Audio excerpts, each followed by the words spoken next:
Assalamualaikum warahmatullahi wabarakatuh. Balik lagi dengan saya Reka Angelita dari Prodi Ekonomi Pembangunan kelas C, di mana di sini saya akan membuat video untuk memenuhi tugas dari mata kuliah MKP. Nah, di sini saya akan membahas mengenai masalah sumber daya manusia, penduduk, dan ketenagakerjaan yang ada di pedesaan pada masa pandemi COVID-19. Bagaimana sih kondisinya SDM, penduduk, dan tenaga kerjaan yang ada di pedesaan tersebut? Nah, nanti saya akan kupas tuntas mengenai hal tersebut. Untuk itu, jangan sampai di skip video ini. Selamat Nah, sebagai awalan video ini saya akan menjelaskan secara umum apa sih sumber daya manusia, penduduk, dan ketenagakerjaan itu sendiri. Yang pertama ada sumber daya manusia. Apa sih sumber daya manusia itu? Sumber daya manusia merupakan faktor utama dalam menunjang pembangunan dalam suatu wilayah. Untuk itu, SDM yang baik mencerminkan negara itu menuju ke negara maju.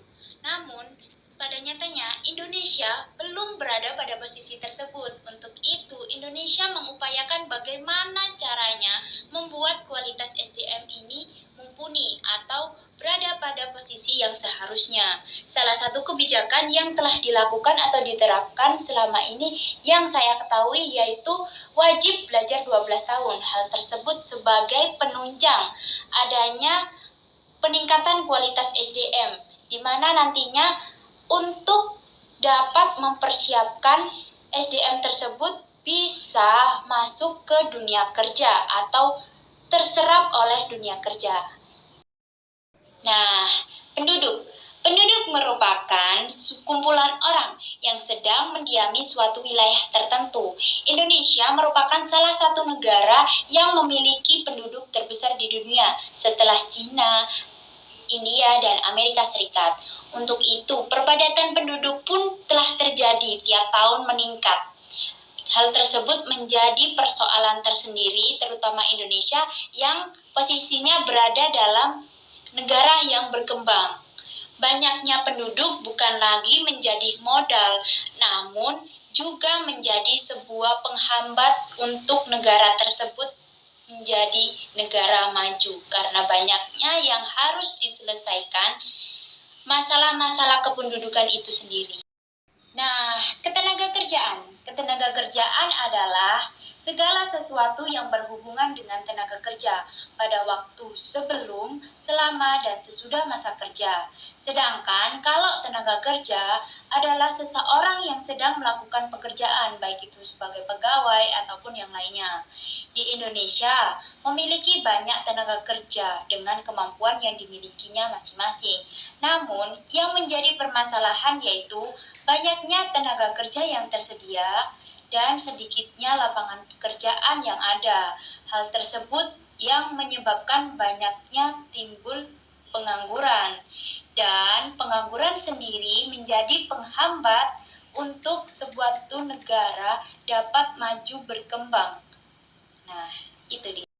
Ketiga hal tersebut saling berhubungan, di mana dicerminkan pada SDM, penduduk, dan ketenagakerjaan yang ada di Desa Ganggang Panjang, Tanggulangin, Sidoarjo. Kondisi SDM yang dimiliki sangat kurang, di mana pendidikan yang diterima pada masa itu cukuplah kurang. Sehingga penduduk kebanyakan mengambil profesi sebagai petani. Hal tersebut sebagai bentuk meneruskan pekerjaan yang telah diwariskan oleh orang tua. Namun, banyak dari mereka tidak memiliki cukup pengetahuan mengenai hal pertanian. Hal tersebut yang membuat hasil dari pertanian tersebut tidak maksimal. Ditambah kurangnya dukungan dari pemerintah atau penyuluhan-penyuluhan mengenai bagaimana bertani yang bagus agar mendapatkan hasil yang memuaskan. Untuk itu perlu dukungan dari pemerintah setempat. Selamat pagi, saya bicara dengan Ibu siapa? Ibu Aini dari Gangamalang, RT 13 RW 04. Ada apa? Baik, di sini saya akan mewawancarai Ibu mengenai pekerjaan apa yang sedang dimiliki Ibu sekarang. Ya, ibu rumah tangga dan menanam padi di sawah. Sudah berapa lama Ibu menggeluti pekerjaan tersebut? 20 tahun. Untuk pengaruh dari pandemi COVID ini sudah Ibu rasakan atau belum? Belum, ya dirasakan apa ya, nggak bisa. Untuk hasil panen sendiri, apa Ibu mengalami kesulitan dalam penjualan atau gimana saat pandemi COVID ini? Ada. Kalau nek dijual nang omah, lakunya itu lama. Nek dijual di sawah, lakunya cepat. Itu ya saya tanyakan. Cepat di sawah. Itu pengaruhnya dari apa ya kalau Ibu tahu? Kenapa kok lama, kenapa kok cepat?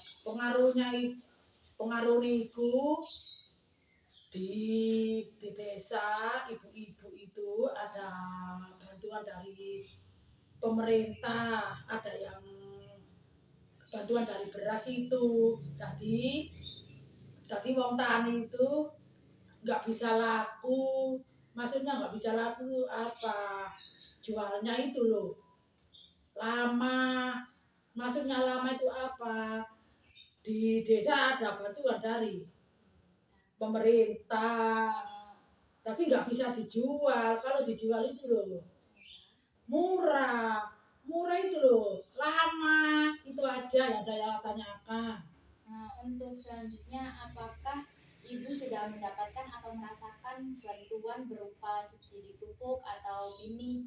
Ada ono bantuan teng desa ya, pupuk emes, urea, tapi nggak banyak ya, terserah dari teng pemerintah. Dikasih satu sak ya bisa, kalau tidak dikasih ada yang setengah itu. Untuk panennya sendiri itu tiap panen apa bisa dipastikan dapat hasil berapa, dapat itu? Enten sing pastino niku enten 3 bulan sekali. Ada yang baik, ada yang tidak baik. Itu aja. Iku sing kula sampai aten. Untuk waktu dan tempat saya ucapkan terima kasih sudah memberikan informasi yang sebenar-benarnya. Iya. Untuk itu, Terima kasih. wassalamualaikum warahmatullahi wabarakatuh.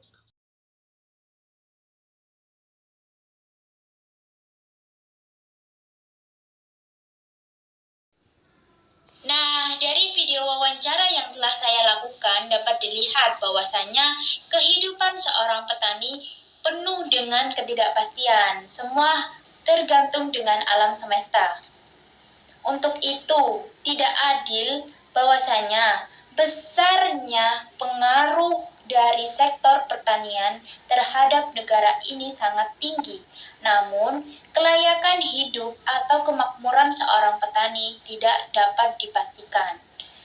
Banyak dari seorang petani juga merasa putus asa dengan dilihat bahwasanya dia menjual lahan pertaniannya ke seseorang yang mana mau membeli tanah tersebut yang akan dialihkan menjadi perumahan. Hal tersebut membuat menyempitnya lahan pertanian yang ada di desa-desa. Mereka pemilik lahan persawahan dulu merasa tidak puas atas atas hasil yang diterima selama dia menjadi seorang petani. Untuk itu, perlu adanya sentuhan teknologi ataupun bantuan dari pemerintah, baik itu dalam bentuk penyuluhan atau banyak yang lainnya, untuk dapat menjadikan negara ini tetap maju berkembang seperti semestinya. Dengan adanya pandemi COVID-19 ini turut dirasakan dampaknya oleh para petani.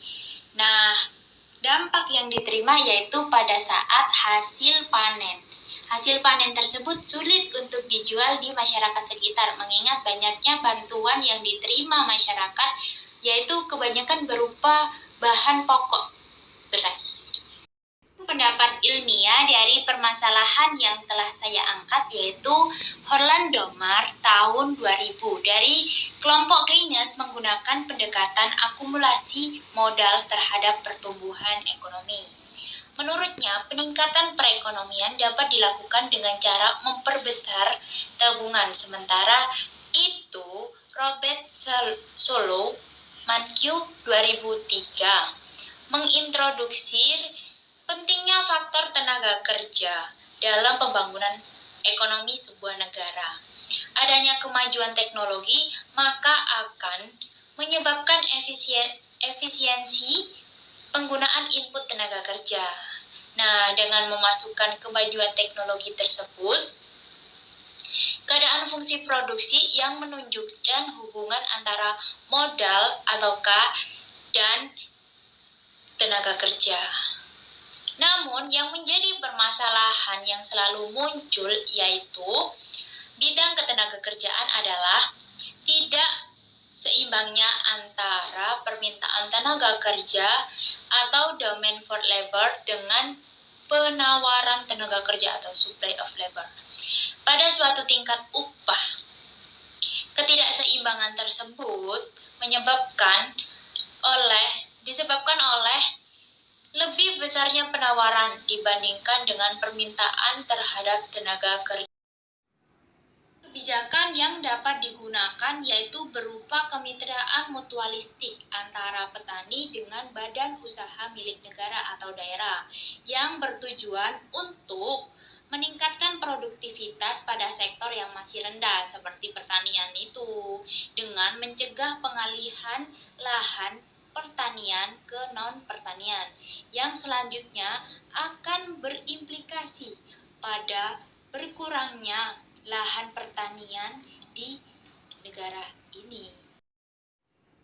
Kesimpulan yang saya dapat ambil dari penjelasan di atas yaitu pembangunan suatu negara memiliki sebuah faktor-faktor penunjang. Salah satunya yaitu perekonomian. Perekonomian sebuah negara akan maju apabila SDM yang ada di dalamnya berkualitas. Butuhnya sentuhan pada sektor-sektor yang masih lemah di negara tersebut. Salah satunya yaitu yang ada di Indonesia yaitu pertanian. Butuhnya sentuhan inovasi-inovasi terbaru baik itu berupa penyuluhan, sentuhan teknologi, dan banyak lainnya. Nah, untuk menjadi negara maju, butuh kerjasama antara semua sektor yang ada di negara tersebut. Oleh sebab itu, kuncinya SDM yang berkualitas menjadi faktor utama penentu negara untuk maju. Sekian yang saya dapat sampaikan, kurang lebihnya mohon dimaafkan. Wassalamualaikum warahmatullahi wabarakatuh. Jangan lupa like, comment, and subscribe.